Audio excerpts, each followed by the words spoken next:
Hello and welcome to Padh Lo India, a unique e learning platform. मेरा नाम है अमित और आप मेरे साथ कवर कर रहे थे पॉलिटिकल साइंस क्लास 12 के चैप्टर्स। आज लेकर आया हूं मैं आपके लिए एक और नया वीडियो, चैप्टर 6, जिसके अंदर हम बात करेंगे इंटरनेशनल ऑर्गेनाइजेशंस के। दुनिया के अंदर जो इंटरनेशनल ऑर्गेनाइजेशंस हैं, तो कौन कौन सी इंपॉर्टेंट ऑर्गेनाइजेशन है, उसमें सबसे ज्यादा हमारे लिए जो इंपॉर्टेंट है यूनाइटेड नेशंस, उसकी बात करेंगे। देखेंगे कि यूनाइटेड नेशन का एवोल्यूशन कैसे हुआ, क्यों यूनाइटेड नेशंस जो है वो इमर्ज करता है। इसके पहले एक और इंटरनेशनल ऑर्गेनाइजेशन बनाई गई थी जिसका नाम था लीग ऑफ नेशंस, और लीग ऑफ नेशंस फेल होने के बाद फिर से क्यों एक वैसी ही ऑर्गेनाइजेशन को दुनिया की कंट्रीज बनाने का सोचती हैं। साथ ही साथ हम पढ़ेंगे कि क्या इश्यूज और डिबेट्स हैं रिगार्डिंग यूनाइटेड नेशंस की, उसके अंदर किन रिफॉर्म्स की बात की जाती है। साथ ही साथ इंडिया और यूनाइटेड नेशन, इस कॉन्टेक्स्ट में पढ़ेंगे कि इंडिया का रिलेशनशिप क्या है, इंडिया क्या चाहता है यूनाइटेड नेशन से, और इंडिया कैसे कंट्रीब्यूट करता है इस ऑर्गेनाइजेशन को। और साथ में देखेंगे कि ये जो यूनिपोलर वर्ल्ड है, जहां पर एकमात्र super power United states of America है, वहां पर यूएन का रोल क्या है और कैसे हम इसे स्ट्रेंथन कर सकते हैं। तो लेट्स स्टार्ट द चैप्टर। तो सबसे पहली बात कि इंटरनेशनल ऑर्गेनाइजेशन की जरूरत क्यों पड़ती है। Y international organisations? Countries have conflicts and differences with each other. That does not necessarily mean they must go to war to deal with their antagonisms. तो दुनिया में बहुत सारे देश हैं, उन देशों के बीच में बहुत सारे कॉन्फ्लिक्ट हैं, बहुत सारे इश्यूज हैं। तो क्या ये जरूरी है कि कॉन्फ्लिक्ट्स और इश्यूज को रिजॉल्व करने के लिए दुनिया के ये देश जो हैं पहले आपस में लड़ाई करें और उसके बाद उस कॉन्फ्लिक्ट को, कि उस लड़ाई से वो कॉन्फ्लिक्ट रिजॉल्व हो जाए? क्या ऐसा करना जरूरी है? तो पहली बात ये है, they can instead discuss contentious issues and find peaceful solutions.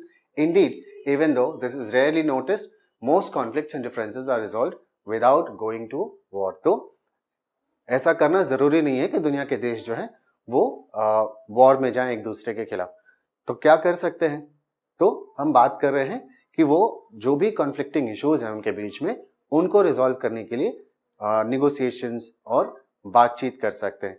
तो दुनिया के ज्यादातर कॉन्फ्लिक्ट जो हैं वो इसी बातचीत से रिजॉल्व किए जाते हैं, लड़ाई से नहीं। The role of an international organization can be important in this context. It comes into being when states agree to its creation. Once created, it can help member states resolve their problems peacefully. तो इसी context में international organisations जो हैं वो emerge करते हैं, और इसी कॉन्टेक्स्ट में हमें इंटरनेशनल ऑर्गेनाइजेशंस का यूजफुलनेस को समझने की कोशिश करना चाहिए। तो कैसे बनाते हैं इंटरनेशनल ऑर्गेनाइजेशन? जब दुनिया के देश जो हैं वो अग्री करते हैं कि एक ऐसे इंटरनेशनल ऑर्गेनाइजेशन की जरूरत है, वो जब इस अग्रीमेंट पे आते हैं तो इस तरह का एक इंटरनेशनल ऑर्गेनाइजेशन क्रिएट होता है। और साथ ही साथ इससे फिर दुनिया के जो देश हैं उनको मदद मिलती है, जो उनके इशू कंटेंशियस इश्यूज हैं, जहां पे उनके डिफरेंसेस हैं, कॉन्फ्लिक्ट्स हैं जिन बातों को लेके, उसको पीसफुली रिजॉल्व करने में ये इंटरनेशनल ऑर्गेनाइजेशंस मदद करते हैं। इसका एक छोटा सा एग्जांपल हम ले सकते हैं कि इंडिया और पाकिस्तान के बीच में इंडस रिवर वाटर शेयरिंग को लेके डिस्प्यूट था, और काफी लंबे टाइम तक ये डिस्प्यूट रहा इंडिपेंडेंस के बाद। 1960 के अंदर वर्ल्ड बैंक, जो कि अपने आप में एक और इंटरनेशनल ऑर्गेनाइजेशन है, ब्रिटेन वुड इंस्टीट्यूशन का पार्ट है, IMF, वर्ल्ड बैंक। तो वर्ल्ड बैंक मीडिएट करता है इंडिया और पाकिस्तान के बीच में, और 1960 में इंडस वाटर ट्रीटी साइन करता है इंडिया और पाकिस्तान। तो ये कॉन्फ्लिक्ट है जो इंडिया और पाकिस्तान के बीच में था, उसको वर्ल्ड बैंक के मीडिएशन से सॉल्व किया गया। तो इसी तरह का रोल जो है वो इंटरनेशनल ऑर्गेनाइजेशंस प्ले करती है। Evolution of the United Nations. देखिए, जब फर्स्ट वर्ल्ड वॉर खत्म होता है तो दुनिया ने इतनी बड़ी तबाही, इतनी बड़ी लड़ाई कभी देखी नहीं थी। फर्स्ट वर्ल्ड वॉर खत्म होने के बाद मोस्ट मेंबर्स, जो भी कंट्रीज थी, मेंबर्स तो नहीं कह सकते, इंटरनेशनल ऑर्गेनाइजेशन को एग्जिस्ट नहीं करता था, तो ज्यादातर जो कंट्रीज थी, स्पेशली वो कंट्रीज जिन्होंने फर्स्ट वर्ल्ड वॉर के अंदर पार्टिसिपेट किया था, उनको लगा कि हमें इतने बड़े लड़ाई को करने की कोई जरूरत नहीं थी। अगर इस तरह का कोई इंटरनेशनल ऑर्गेनाइजेशन होता जो यहाँ पर मीडिएट कर पाता, इंटरफेयर कर पाता और इस लड़ाई को रोक पाता, तो शायद दुनिया को इतनी तबाही नहीं देखनी पड़ती, खासकर यूरोप को। तो बहुत सारे देश साथ आते हैं, निगोशिएटिंग टेबल के ऊपर बात करते हैं और एक ऑर्गेनाइजेशन को बनाते हैं जिसका नाम था लीग ऑफ नेशंस। कब बनाया गया इसे? immediately after the First World War. 1919 के अंदर फर्स्ट वर्ल्ड वॉर खत्म होता है. The First World War encouraged the world to invest in an international organization to deal with conflict. As a result, the League of Nations was born. इसीलिए league of nation को बनाया गया था. However, despite its initial success, it could not prevent the Second World War. Second World War कब हुआ था? 1939 से लेके 1945 के बीच में लड़ी गई थी ये लड़ाई. तो लीग ऑफ नेशंस का एग्जिस्टेंस में आ जाता है, लेकिन लीग ऑफ नेशंस के होते होते सेकेंड वर्ल्ड वॉर हो जाता है और लीग ऑफ नेशंस जो सेकेंड वर्ल्ड वॉर है उसको प्रिवेंट नहीं कर पाता है, कुछ इस तरह के स्टेप्स नहीं ले पाता है जिससे वर्ल्ड वॉर ना हो. So in a sense we can say that League of Nations failed in achieving its objective. जिस ऑब्जेक्टिव के लिए लीग ऑफ नेशंस को बनाया गया था उस ऑब्जेक्टिव में वो फेल कर जाता है. Many more people died and were wounded in this war then ever before. और जैसा कि मैंने कहा कि फर्स्ट वर्ल्ड वॉर के बाद ही दुनिया के देशों को लग रहा था कि इतनी बड़ी लड़ाई जो है हमने नहीं देखी, इतनी तबाही यूरोप ने कभी नहीं देखी थी. सेकेंड वर्ल्ड वॉर के अंदर दुनिया के और ज्यादा बड़े भूभाग पे ज्योग्राफिकल जो एरिया था, जो टेरिटरी थी सेकेंड वर्ल्ड वॉर की, वो और एक्सपैंड हो गई थी. एशिया के अंदर लड़ाई लड़ी गई, यूरोप के अंदर लड़ाई लड़ी गई और साथ साथ यूएस पे भी पहली बार किसी वर्ल्ड वॉर के अंदर हमला होता है. उसका एक आइलैंड था जहां पर हमला होता है और फाइनली वहां से यूएस जो है वो सेकेंड वर्ल्ड वॉर पे में एंटर करता है. तो क्योंकि लीग ऑफ नेशंस फेल कर गया तो अब जरूरत है एक ऐसे रियलिस्टिक ऑर्गेनाइजेशन की जो इस तरह के कॉन्फ्लिक्ट, इस तरह के वॉर को रोक सके. The UN was founded as a successor to the League of Nations. It was established in 1945, immediately after the Second World War. The organization was set up through the signing of the United Nations Charter, signed by 51 member states. तो जब United Nations बनता है 1945 के अंदर, UNO जिसको हम कहते हैं यूनाइटेड नेशंस ऑर्गेनाइजेशन, पूरा नाम जिसका है, तो उसको साइन करने वाले 51 मेंबर स्टेट्स थे. 51 स्टेट्स या कंट्रीज ने उसको साइन किया था. India was also a signatory. 1945 में इंडिया इंडिपेंडेंट कंट्री नहीं थी, बट ब्रिटेन ने इंडिया को ये हक दिया था कि अगर आप यूएन को ज्वाइन करना चाहते हैं तो आप कर सकते हैं. और इंडिया ने भी इन 51 स्टेट्स जो मेंबर स्टेट्स थे फाउंडिंग, उसमें इंडिया भी था जिसने यूनाइटेड नेशन के को बनाने के लिए जो चार्टर था उसके ऊपर साइन किया था. It try to achieve what the league could not between the two world wars. और देखिए दुनिया में लड़ाई आज भी होती है, आज भी कई देश आपस में लड़ते हैं, मिलिट्री वॉर होती है दुनिया के बीच में, बहुत सारे देश लड़ते हैं. लेकिन जानने और समझने वाली बात हमारे लिए क्या है कि 1945 में जब यूएन बनता है, आज तक ये 2020 और 21 का साल है, अभी तक कोई थर्ड वर्ल्ड वॉर नहीं हुआ है, विच मीन्स कि United Nations has actually played a role कि जहां पर इतनी बड़ी लड़ाई वापस से दुनिया के अंदर नहीं हुई है. UN's objective is to prevent international conflict and to facilitate cooperation among states. It was founded with the hope that it would act to stop the conflicts between states escalating into war and if war broke out to limit the extent of hostilities. तो जिसकी बात मैं कर रहा था कि दुनिया के बहुत सारे देश आज भी लड़ते हैं, मिलिट्री इंगेजमेंट उनके बीच में होती है, कभी कभी फ्रेंडली होती है और कभी कभी फ्रेंडली नहीं होती है. तो यूनाइटेड नेशंस ने क्या किया है? यूनाइटेड नेशंस ने कहा कि देखो पहले तो हमें अगर दो देशों के बीच में कॉन्फ्लिक्ट है तो उसे वॉर में कन्वर्ट नहीं होने देना है, और इन केस लड़ाई हो जाती है इन दो देशों के बीच में तो उसके एक्सटेंट को बढ़ने नहीं देना है कि तीसरा देश, चौथा देश, पांचवा देश, जिस तरह से करके वर्ल्ड वॉर में ये कन्वर्ट हो जाए, तो वो वैसा करने नहीं देते थे और दो देशों की लड़ाई को दो देशों की लड़ाई तक ही सीमित कर देते हैं. तो उसके ज्योग्राफिकल टेरिटरी को वो लिमिट कर देते हैं और उसके बाद फिर कोशिश रहती है कि जल्दी से ये लड़ाई खत्म हो, लोग जल्दी से नेगोशिएटिंग टेबल पे आए और बातचीत से अपने कॉन्फ्लिक्ट को रिजॉल्व करें. By 2011, the UN had 193 member states. These included almost all independent states. In the UN General Assembly, all members have one vote each. In the UN Security Council, there are 5 permanent members. These are United States, Russia, the United Kingdom, France, and China. The present Secretary General is Antonio Guterres. He is the 9th Secretary General of the United Nations. तो देखिए 2011 तक क्या होता है कि दुनिया के 193 जो कंट्रीज हैं वो इसकी मेंबर स्टेट्स, इसकी यूनाइटेड नेशंस की मेंबर है, और ये सारी कंट्रीज जो है इंडिपेंडेंट है। यूएन जनरल असेंबली जो है वहां पे सारे मेंबर के लिए एक वोट होता है। आप यूएस हो, आप कनाडा हो, आप इंडिया हो, आप मॉरिशस हो, आप बांग्लादेश हो, श्रीलंका हो, कोई भी देश हो, कितना भी छोटा देश हो, जो मेंबर है यूनाइटेड नेशंस जनरल असेंबली में, उसके पास एक ही वोट होता है। तो ये अच्छी बात है कि किसी कंट्री की मिलिट्री पावर को देखकर या उसके एरिया को देखकर वोटिंग पावर नहीं दी गई है, सबको इक्वल रखा गया है। यूएन जो सिक्योरिटी काउंसिल है, जो यूनाइटेड नेशंस की सबसे पावरफुल बॉडी है, वो कौन सी है? United Nations security council. उसके अंदर 5 मेंबर स्टेट्स हैं, 5, जिसको हम P5 भी कहते हैं, P5। इससे रिप्रेजेंट करते हैं यूनाइटेड नेशंस की 5 मेंबर्स को, और वो कंट्रीज कौन कौन सी हैं? United states of America, Russia, United kingdom जिसे हम ब्रिटेन भी कहते हैं, फ्रांस एंड चाइना। ये 5 परमानेंट मेंबर्स है सिक्योरिटी काउंसिल के। और प्रेजेंट सेक्रेटरी कौन है? Antonio Guterres. The UN consists of many different structures and agencies. Social and economic issues are dealt with by many agencies, including the World Health Organization.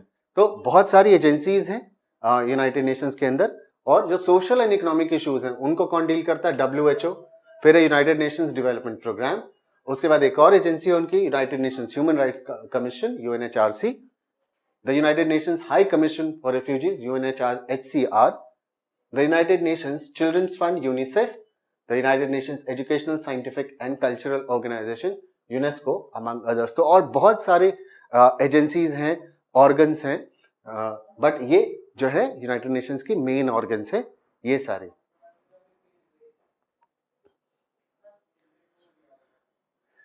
बात करते हैं reform के ऊपर कि यूनाइटेड नेशंस जिसे 1945 में बनाया गया, उसके स्ट्रक्चर में किस तरह के रिफॉर्म की जरूरत है।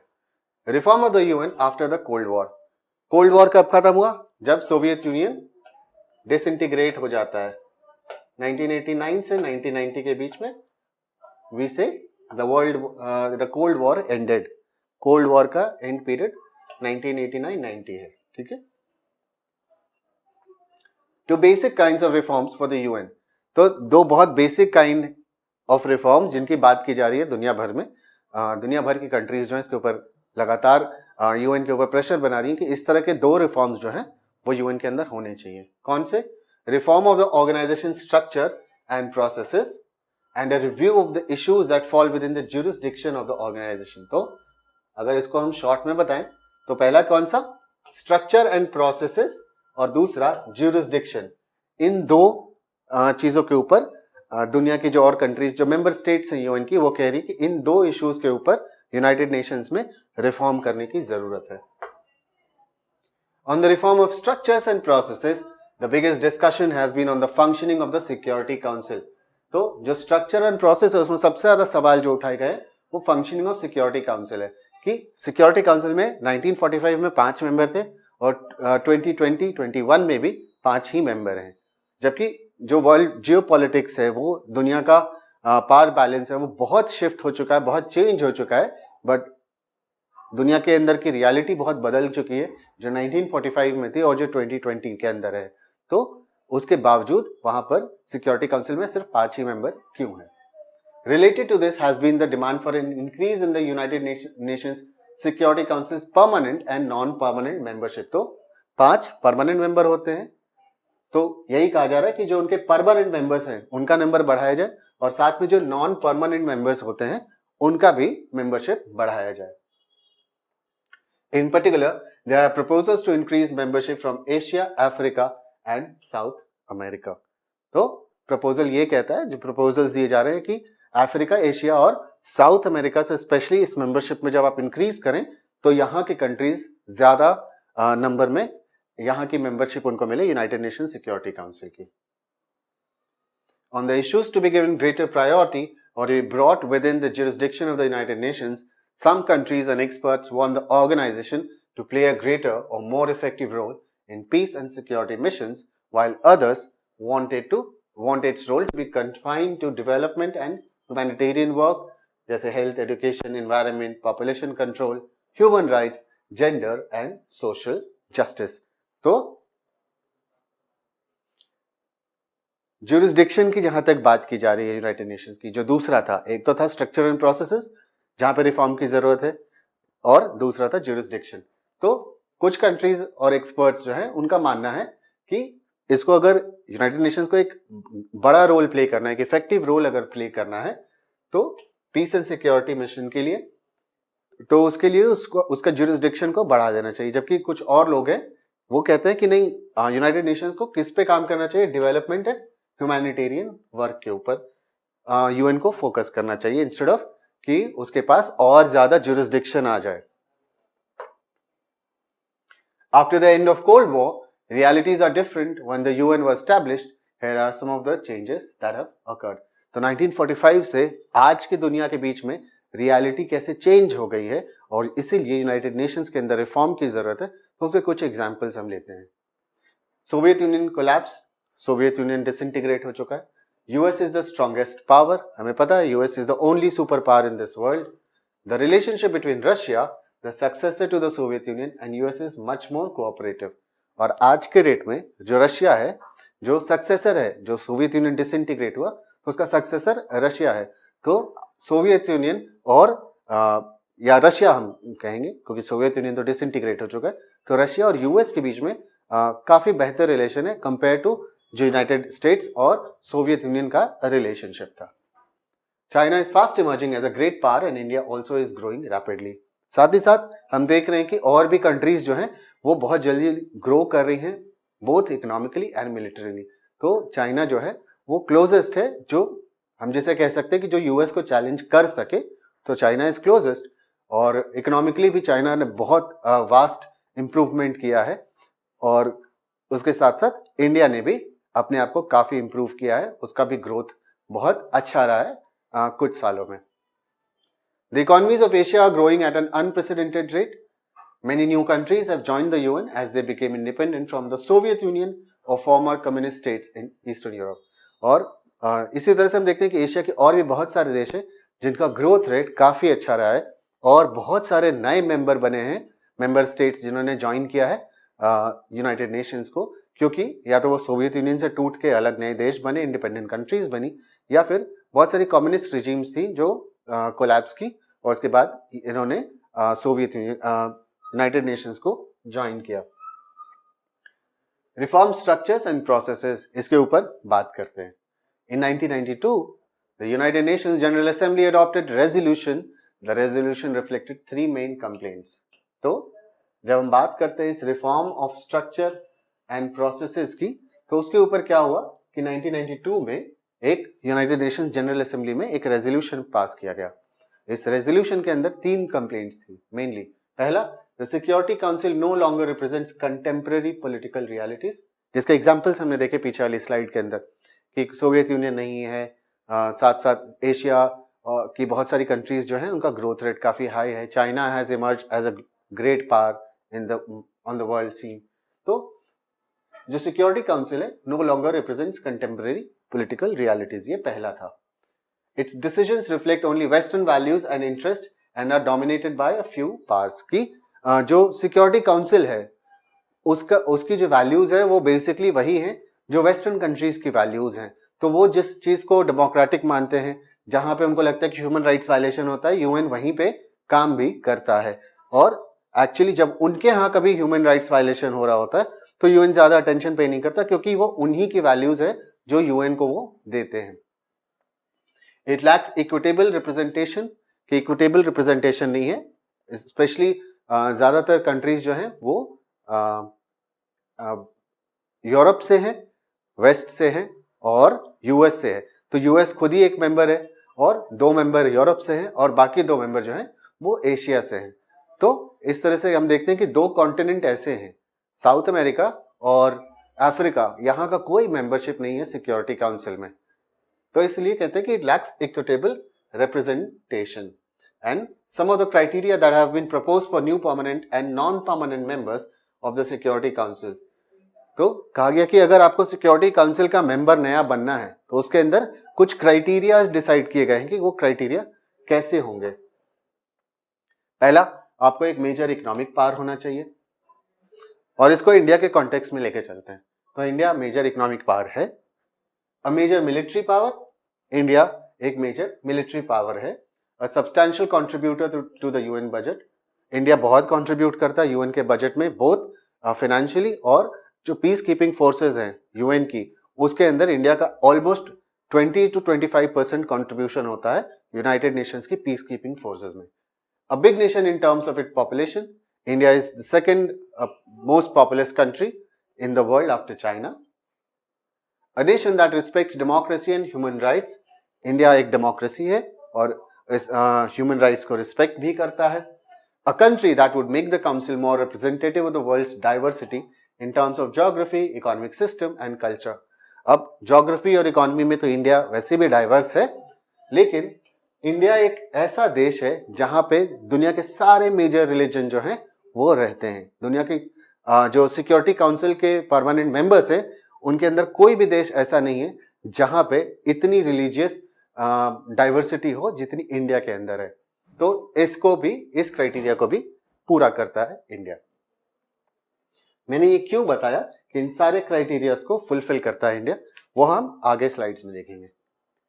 Few questions that have been raised in this context are: how big an economic or military power did you have to be to qualify for Security Council membership?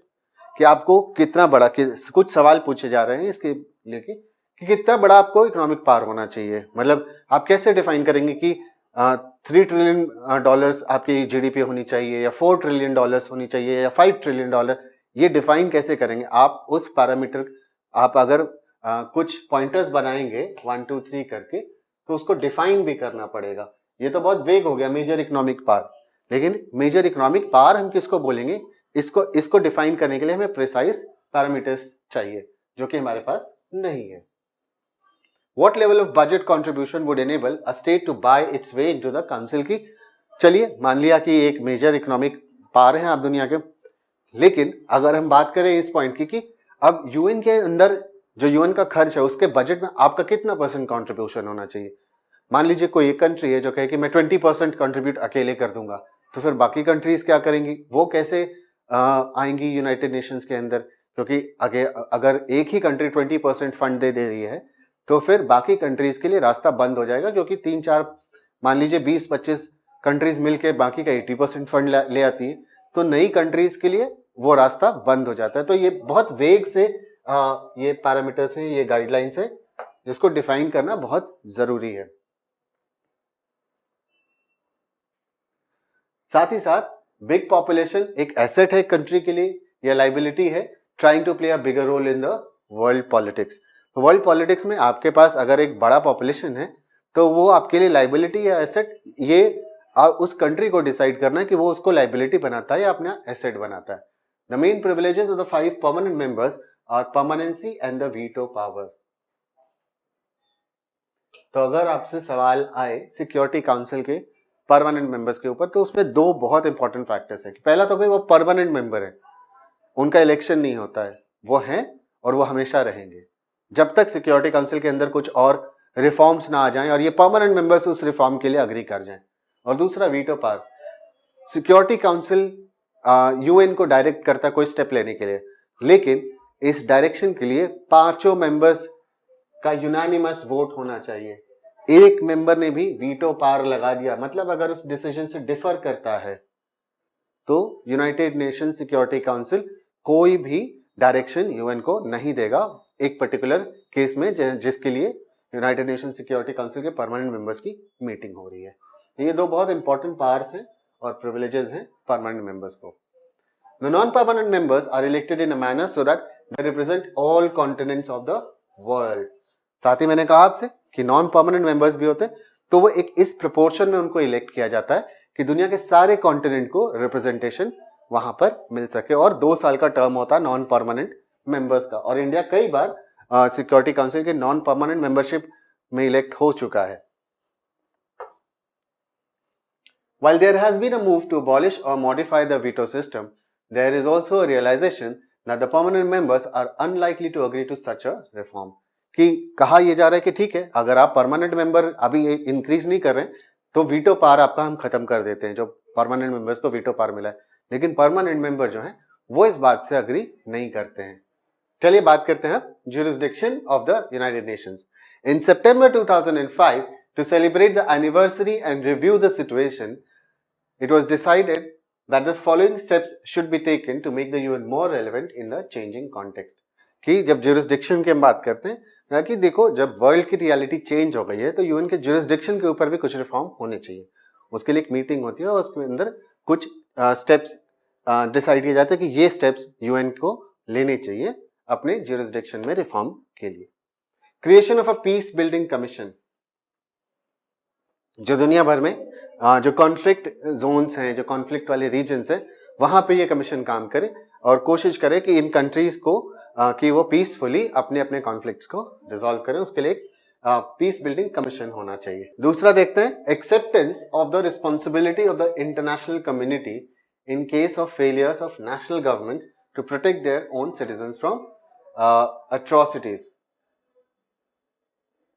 कि इंटरनेशनल कम्युनिटी को ये responsibility लेनी होगी कि अगर कोई government जो है वो फेल करती है, अपने सिटीजन्स को अट्रॉसिटीज से बचा नहीं पाती, प्रोटेक्ट नहीं कर पाती है, उस केस में यूएन किस तरह से इंटरवीन करेगा, इंटरनेशनल कम्युनिटी कैसे उस देश के लोगों को बचाएगी उस देश की सरकार जब फेल कर जाए. तो एक और ये बात थी यहाँ पर.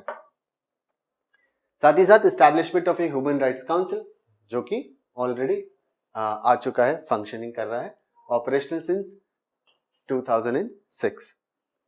Agreements to achieve Millennium Development Goals, और अब तो Millennium Development Goals कंप्लीट हो चुके हैं. 2015 इसका अचीव करने का डेट था और इसका रिव्यू भी चलता है. और उसके बाद फिर SDGs सस्टेनेबल डेवलपमेंट गोल्स बोले जाते हैं कि अब हम SDGs के लिए काम करेंगे. MDGs का टाइम 2015 में खत्म हो जाता है. ये सारे काम होते हैं. Condemnation of terrorism in all it's forms and manifestation, कि टेररिज्म किसी भी देश में किसी भी फॉर्म में हो, कोई भी कर रहा हो, उसको कंडेम करना है और उसको रोकना है. कोशिश ये करनी है पूरी दुनिया के देशों को कि वो अपनी जो टेरिटरी है उससे किसी भी टेररिस्ट एक्ट या एक्टिविटी को ना प्रमोट करे, ना इनकरेज करे, डिस्करेज करे, कोशिश करे कि वहां से ऐसी कोई एक्टिविटी ऑपरेट ना हो पाए. Creation of a democracy fund and agreement to wind up the trusteeship council. तो एक ट्रस्टीशिप काउंसिल है, कहा गया कि इसको बंद करने की जरूरत है, और एक डेमोक्रेसी फंड की दुनिया भर में डेमोक्रेसी को लेकर अवेयरनेस फैलाया जाए ताकि दुनिया जो है एक बेहतर दुनिया बन सके. जैसी आज है वैसे ही ना रहे, उससे बेहतर हो जाए. It is not hard to see that these are equally contentious issues for the UN. What should a peace building commission do? There are any number of conflicts, many number of conflicts all over the world. Which ones should it intervene in? तो फिर वही सवाल कि अब कैसे हम बताएंगे कि पीस बिल्डिंग कमीशन क्या काम करेगा, कब उसको इंटरवीन करना चाहिए, कैसे इंटरवीन करना चाहिए, क्या दूसरे देश जो है उस कमीशन को अपने यहाँ जुरिस्डिक्शन देंगे कि वो जाकर इस तरह का कोई काम कर सके. तो इस तरह के बहुत सारे क्वेश्चंस जो थे वो रेज किए गए.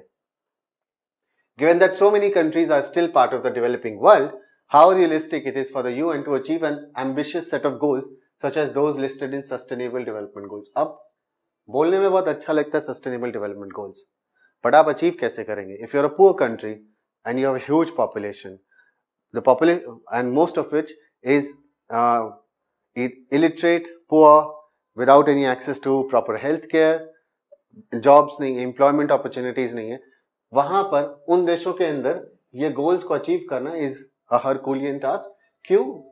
क्योंकि सस्टेनेबल डेवलपमेंट गोल्स जो है वो सोफिस्टिकेशन की तरफ आपको ले जाता है, थोड़ा सा वो स्मार्ट सिटीज की बात करता है, इन सब प्रोजेक्ट्स के लिए ग्रीन एनर्जी की बात करता है.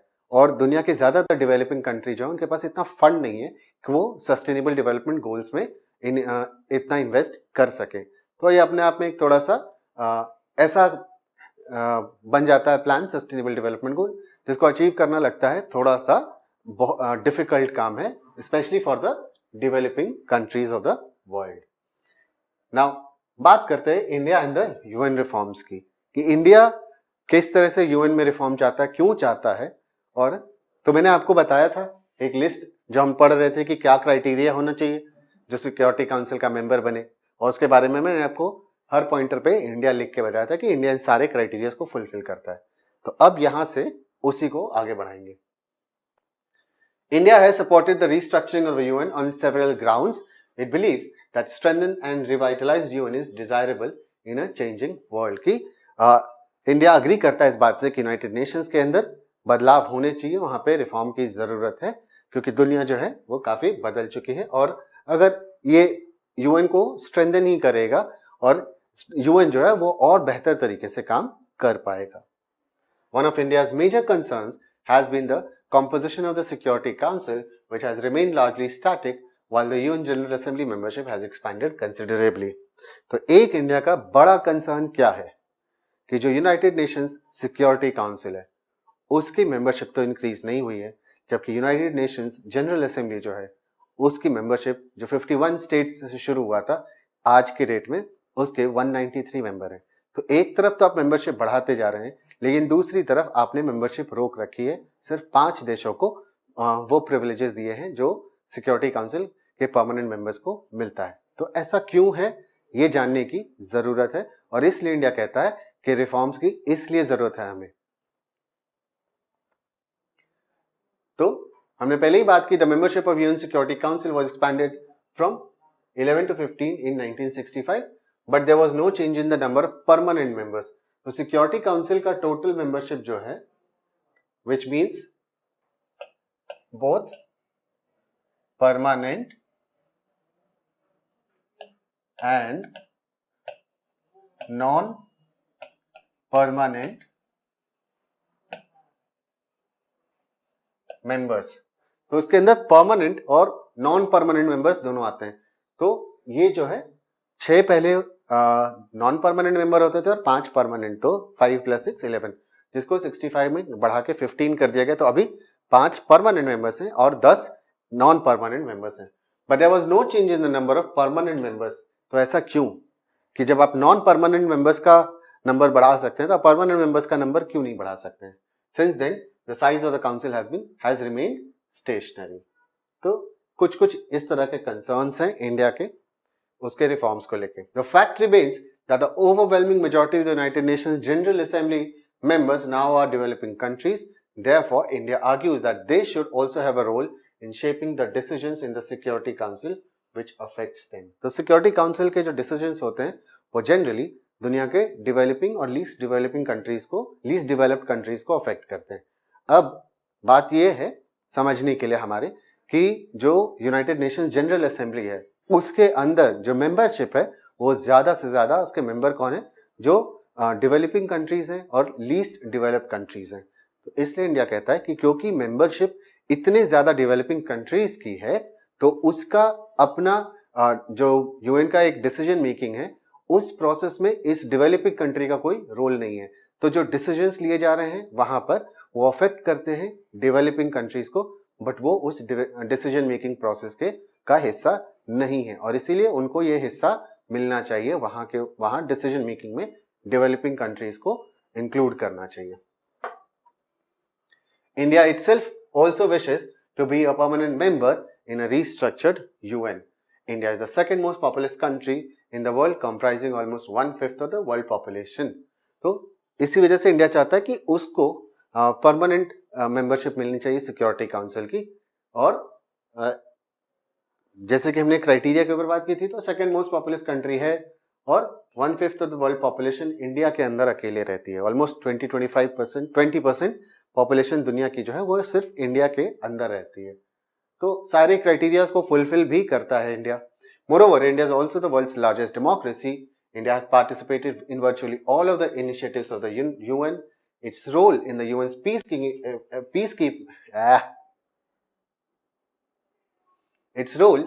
यूएन's peacekeeping efforts is a long and substantial one. तो जैसा कि मैंने आपको उस टाइम बताया था कि सारे क्राइटेरिया को फुलफिल करता है, तो यहां पर भी उसी को रीअफर्म किया जा रहा है कि देखिए किस तरह से इंडिया का एक स्टेक, एक क्लेम जो है यूनाइटेड नेशंस परमानेंट जो मेंबरशिप है सिक्योरिटी काउंसिल की, उसके अंदर क्यों इंडिया को इंक्लूड करना चाहिए. Despite India's wish to be a permanent veto-wielding member of the UN, some countries question its inclusion. तो कुछ देश हैं जो नहीं चाहते हैं कि इंडिया को यूनाइटेड नेशंस की परमानेंट जो सिक्योरिटी काउंसिल उसका परमानेंट मेंबर बनाया जाए. Neighboring Pakistan, with which India has troubled relations, is not the only country that is reluctant to see India become a permanent veto member of the Security Council. तो हम ये सोचेंगे कि पाकिस्तान ने oppose किया होगा, बट सिर्फ पाकिस्तान नहीं है, दुनिया के बहुत सारे देश हैं जो इंडिया के इस क्लेम के ऊपर क्वेश्चन लगाते हैं कि इंडिया को ही क्यों इंक्लूड करना चाहिए, इंडिया को इंक्लूड नहीं करना चाहिए. दुनिया के और भी देश हैं जिनको इंक्लूड किया जा सकता है सिक्योरिटी काउंसिल की परमानेंट मेंबरशिप में, बट इंडिया को नहीं करना चाहिए.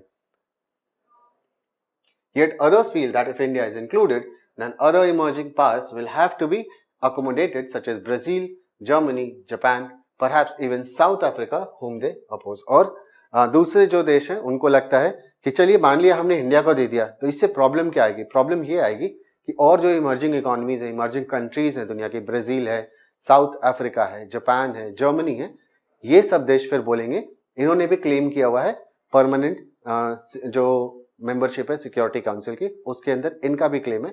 वो कहते हैं कि हमें भी आपको इंक्लूड करना पड़ेगा. तो अगर आपने इंडिया को इंक्लूड किया तो फिर इन कंट्रीज के क्लेम को आप किस तरह से निगेट करेंगे, आप मना कैसे कर सकते हैं फिर इन कंट्रीज को?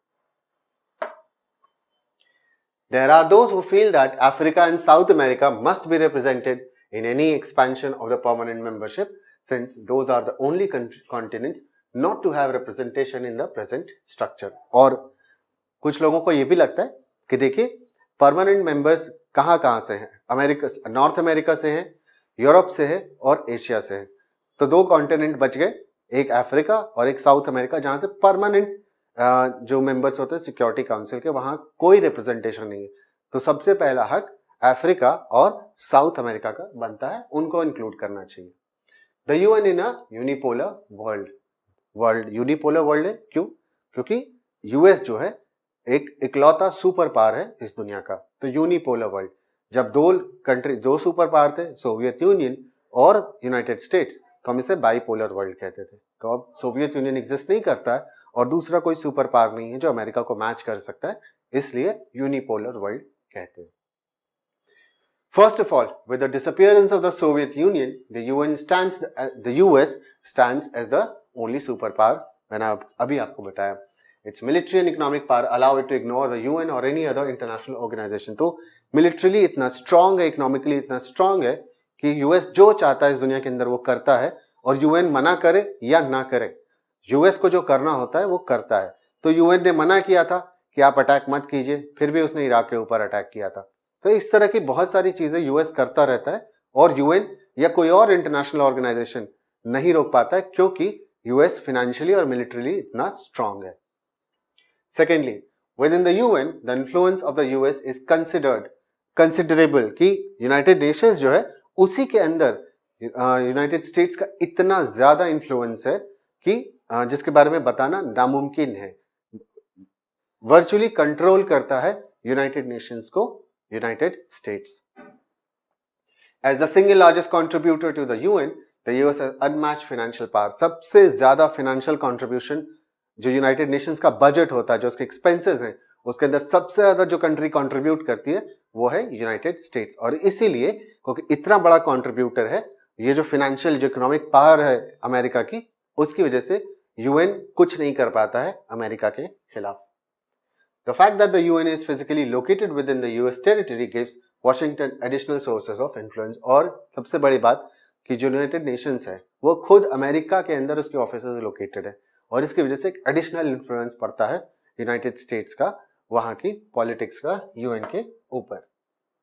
The power of the US and its veto within the organization also ensure that Washington has a considerable degree of say in the choice of Secretary General of the UN. तो जो secretary general का election होता है, क्योंकि US के पास veto power है, तो इसलिए उसका कंसिडरेबल वेट होता है कि कौन सेक्रेटरी जनरल बनेगा. इसके अंदर भी यूएस जो है एक सबसे मेजर रोल प्ले करता है.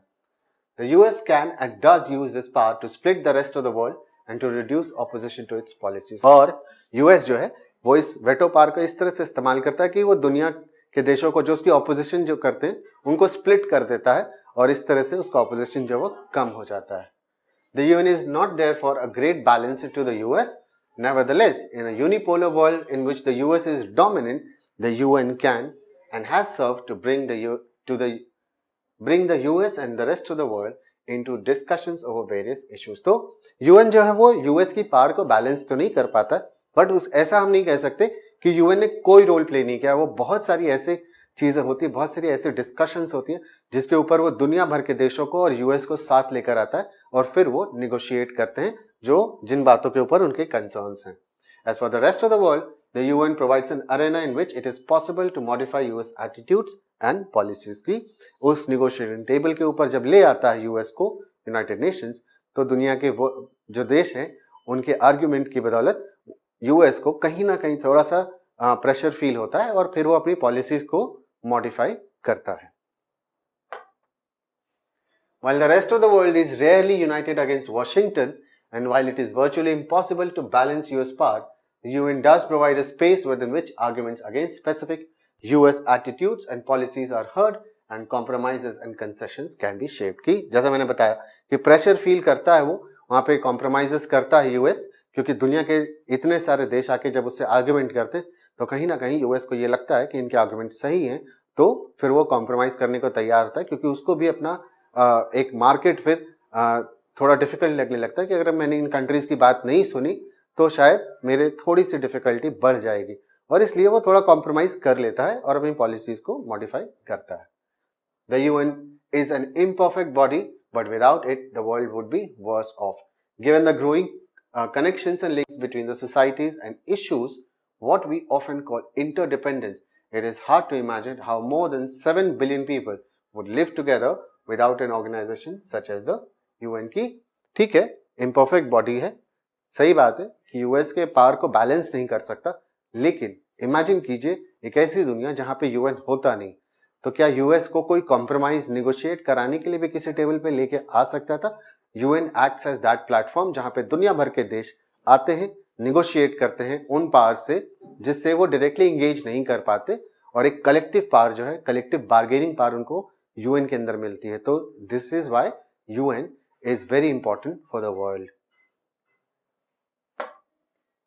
Peoples and governments will have to find ways of supporting and using the UN and other international organizations in ways that are consistent with their own interest and the interest of the international community more broadly। तो इसलिए दुनिया भर के जो देश हैं, लोग हैं, उनको यूएन और जितने भी इंटरनेशनल ऑर्गेनाइजेशन उनको इस तरह से यूज करना है जिससे उनका अपना इंटरेस्ट भी सर्व हो, और साथ ही साथ जो इंटरेस्ट है ग्लोबल कम्युनिटी का, इंटरनेशनल कम्युनिटी का, वो भी सर्व हो जाए।